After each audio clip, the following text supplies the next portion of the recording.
안녕하세요. 저는 오늘 한림국제대학원 대학교 언어치료 정기 세미나 특정 학습 장애와 읽기 부진 세미나를 맡게 된 김수진입니다. 안녕하세요. 반갑습니다. 네.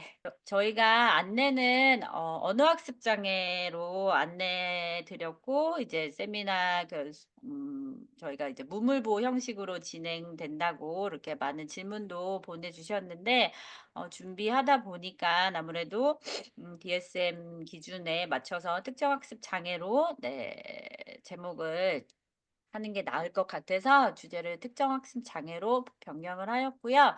네, 오늘 세미나를 진행해 보도록 하겠습니다.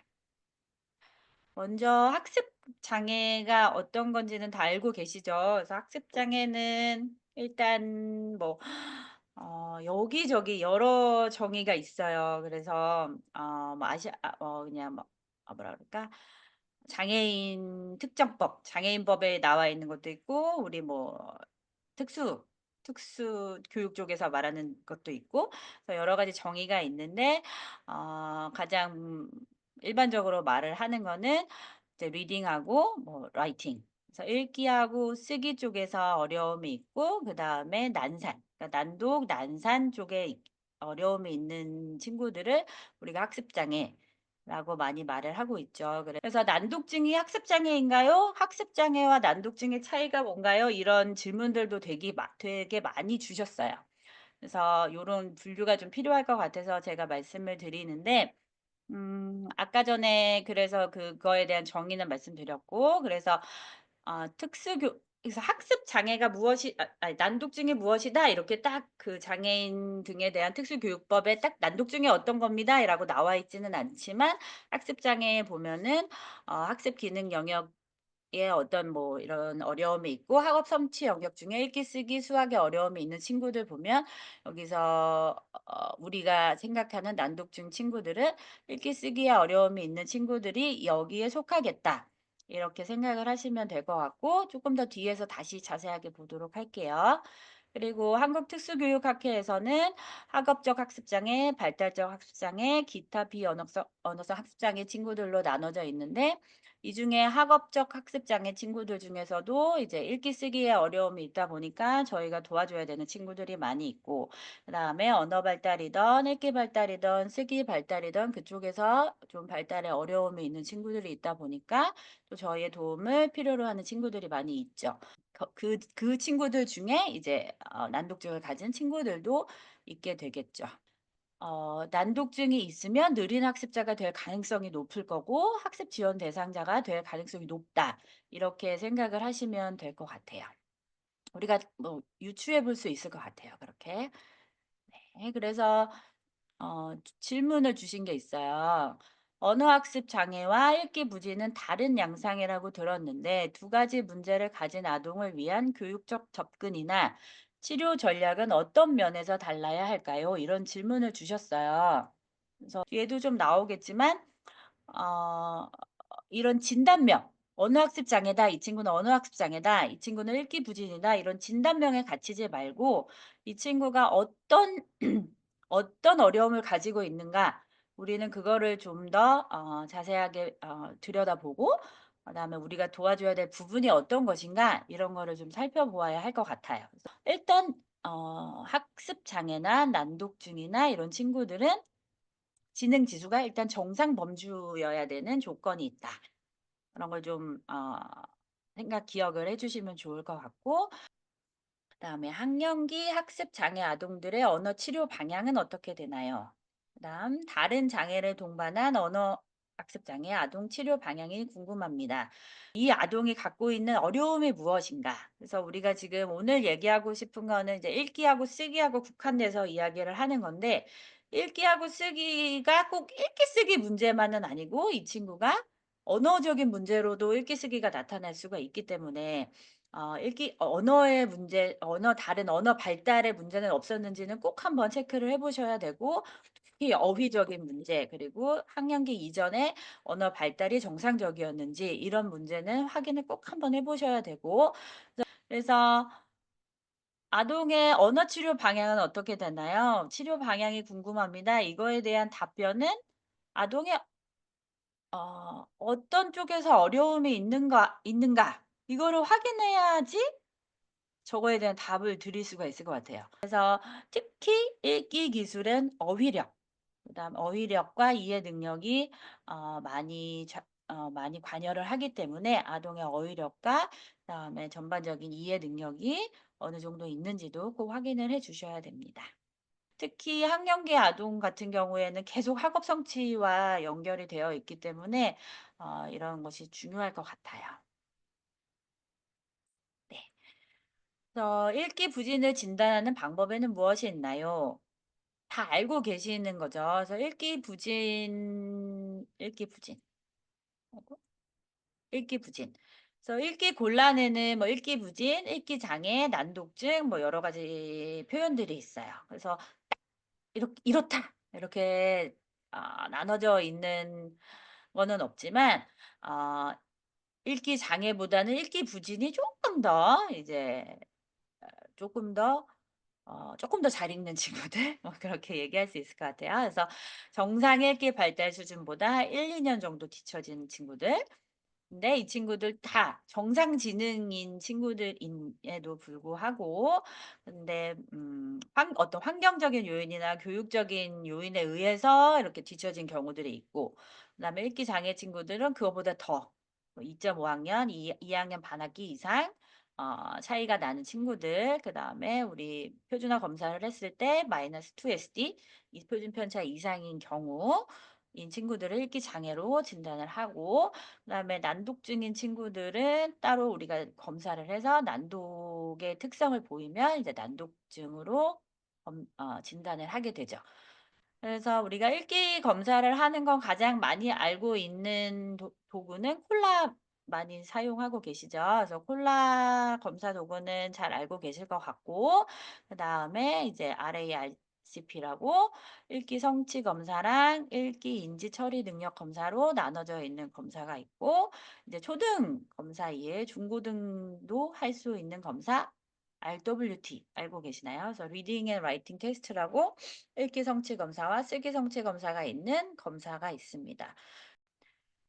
그럼 이제 우리가 학습 장애 그다음에 뭐 학습 장애, 읽기 부진이 어떤 건지 알고 어느 정도 어떤 친구들이 그런 읽기 부진의 친구들이고 어떻게 진단하는지 알았으면 그 친구들을 이제 중재하는 방법 우리가 제일 궁금한 게 중재하는 방법이잖아요. 제일 현장에서 필요로 하는 것도 이 중재 방법이고 "중재는 어떻게 해야 되는지 궁금합니다." 이 질문도 가장 많았죠. 이 질문이 가장 많았는데 일단 네. 그럼 일기 부진 아동들이 어떤 특징을 가지고 있는지 한번 다 많이 보신 특징들일 거예요. 그래서 이런 친구들 같은 경우에는 어떻게 지도를 하는 게 좋을까요? 해서 그런 로드맵을 제시한 뭐 우리가 이런 읽기 중재 수업 같은 거는 지금 현재 우리 강민경 교수님이 제일 많이 하고 계시잖아요. 그래서 강민경 교수님 책을 보면 이런 이 도식이 나와 있어요. 그래서 선생님 한 분이 또 주신 질문 중에 내담자 중 초등 6 학년인데 한글을 아직 모릅니다. 한글을 가르쳐야 한다면 통문자 익히기 접근일지 파닉스 접근일지 궁금합니다. 이런 질문을 주셨어요. 이 친구는 한글 읽기 학습 경험이 당연히 초등학교 6 학년이니까 있겠죠. 있겠죠. 있으면 예. 근데 다른 맥락에서도 지금 잘 한글 아직 잘 모른대요. 그래서 NO 평가가 필요하겠죠. 평가가 필요한데 이 친구는 그래서 통낱말 지도는 어려울 것 같아요. 통낱말 지도를 하기에는 지금 너무 늦은 친구예요. 그래서 이 친구는 이 선생님 책에 고학년 쪽에 보면은 이제 파닉스, 의문 인식 파닉스를 이용한 해독 지도를 해라 이런 식으로 나와 있거든요.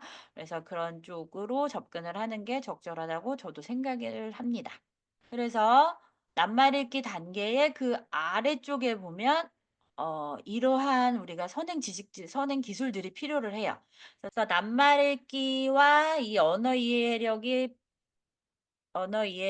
이렇게 큰 대들보로 있고 유창성이 받쳐졌을 때 우리가 비로소 읽기 이해가 되는데 낱말 읽기는 아까 여기 밑에 있는 선수 기술들 있잖아요. 그래서 선수 기술에는 프린트 인식, 의문 인식, 자모 지식이 있습니다. 그다음에 낱말 읽기 같은 경우에는 먼저 아동 평가를 했겠죠. 콜라 같은 경우로 평가를 했겠죠. 그래서 평가를 해서 어떤 쪽에서 아동이 힘든지 어려움이 있는지 나왔던가, 아니면 그 평가가 조금 평가에서 내가 원하는 결과를 다 얻지 못했으면 또 심화 평가를 통해서, 아니면 내가 더 뭐 이렇게 해볼 수 있잖아요, 우리가 비공식 평가로도.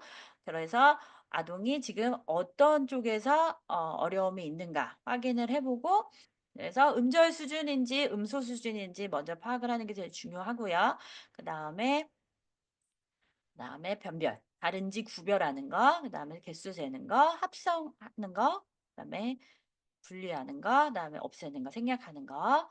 그래서 여기에 나와 있을 것 같아요. 그래서 이 친구들의 해독이 어려운 친구들은 특히 읽는 거 자체, 읽기만 하면은 사실은 좀 되게 기뻐하는 경우들이 많이 있거든요.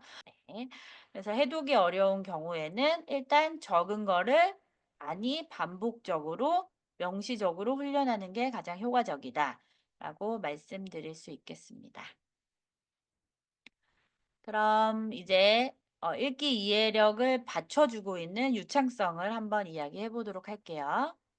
근데 아이가 이때 유창성이 좀 떨어진다라고 평가 결과가 나오면 중재는 이런 방법들: 유창한 읽기, 시범, 반복 읽기, 그다음에 표현력 읽기, 뭐 그다음에 이해력이 떨어지는 경우에도 유창성 읽기가 떨어지는 경우들이 많이 있기 때문에 이해력 지도, 이런 중재가 들어가게 됩니다. 읽기 유창성 중재를 할 때는 일단은 오류를 분석을 해야 되는데, 그 오류가 정확도에서 오는 오류냐, 아니면 이 끊어읽기 때문에 오는 오류냐, 이 분석을 해야 합니다. 그래서 이 아동의 유창성 오류를 분석을 해서 자주 발생하는 오류 유형을 파악을 하고, 그리고 아동의 수준에 맞는 지문을 선택을 해서 뭐 교과서 지문이 될 수도 있고, 뭐 문제집 지문이 될 수도 있고, 뭐 여러 동화책 지문이 될 수도 있고, 뭐 지문을 그대로 사용할 수도 있고, 그 지문을 수정해서 사용을 할 수도 있고요. 그다음에 아동의 오류에 따라서 그 전략, 너가 뭐 이렇게 틀리는 친구들은 정확하게 읽어낼 수 있는 전략, 그다음에 끊어읽기가 어려운 친구들은 끊어읽기를 잘할 수 있는 전략을 설명을 명시적으로 하고 시범을 보이고 같이 연습하고, 그다음에 아동이 스스로 연습할 수 있는 중재를 하게 됩니다.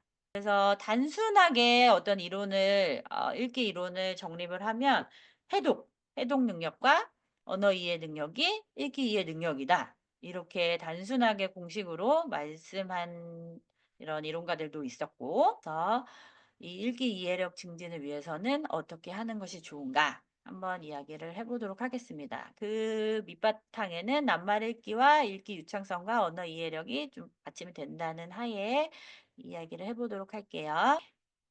그래서 어떤 전략이 있나? 요거는 제가 특수교육 쪽에서 가지고 온 건데 여러 가지 전략이 있더라고요. 근데 처음에는 SQRW로 시작한 것 같아요. SQRW로 시작을 했는데 3R이 되고 4R로 되고, 그래서 그럼 4R이 제일 좋은 거 아니냐 이렇게 생각을 할 수가 있는데, 사실은 그냥 RW가 적절한 친구도 있겠고 4R이 적절한 친구도 있겠어요. 그다음은 다른 질문인데, 받침 있는 글자 읽기를 특히 어려워합니다. 순서가 있나요? 그래서 우리가 읽고 이제 낱말 읽기, 그다음에 읽기 유창성, 읽기 이해까지 끝났는데, 그러면은 이거는 낱말 읽기 수준에 있는 내용이겠죠. 그래서 받침 있는 글자. 받침 없는 글자 정도는 우리가 어느 정도 읽었는데 받침 있는 글자는 좀 어려워요. 이런 경우는 아직 디코딩 단계에 있는 친구겠죠.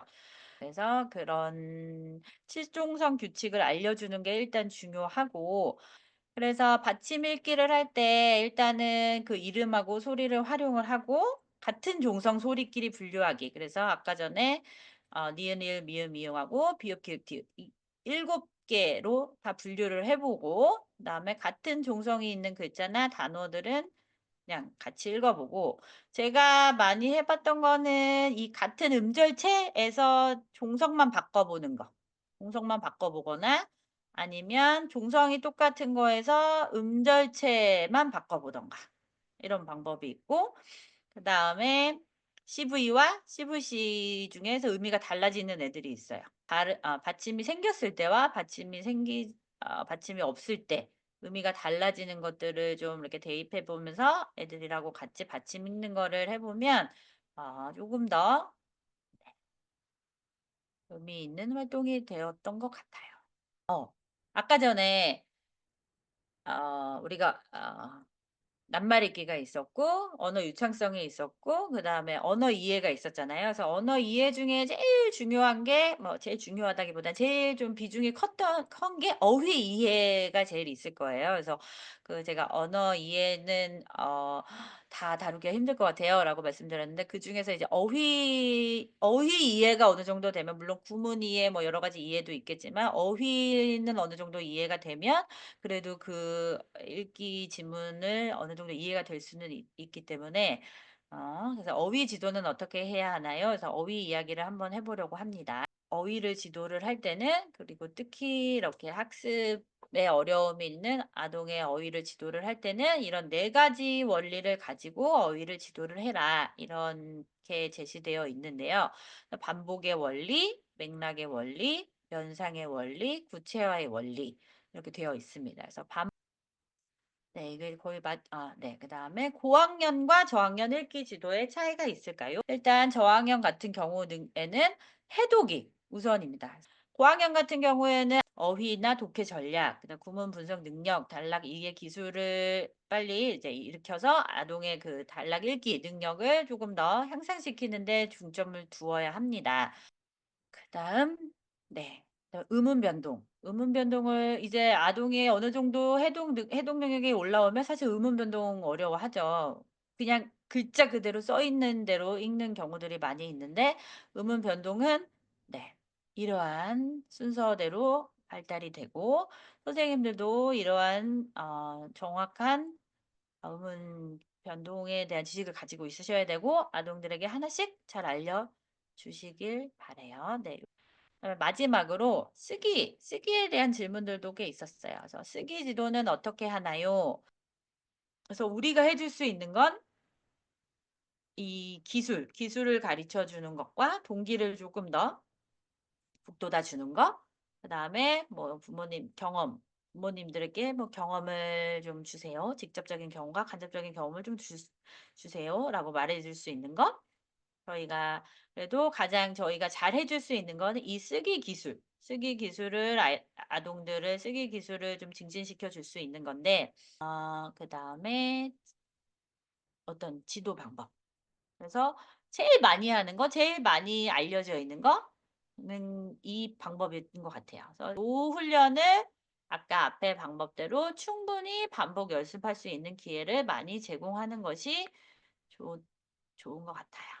음.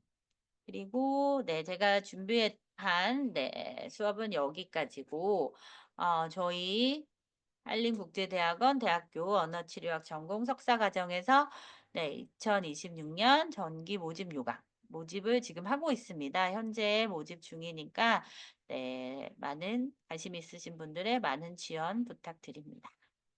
네. 그리고 아까 보내드린 설문조사 링크 보내드린 설문조사 하시면 네 응답자들 추첨을 통해서 상품을 보내드리니까 네 요거 꼭 참석 하셔서 상품 받기를 바라고요. 끝까지 잘 들어주셔서 감사드리고요. 이렇게 올해 세미나가 이렇게 마무리되는 것 같아요. 그래서 1년 동안 또 이렇게 3 번의 세미나 잘 들어주셔서 잘 참여해 주셔서 감사하고요. 늦은 시간까지 또 함께 소중한 금요일에 함께 해 주셔서 감사합니다.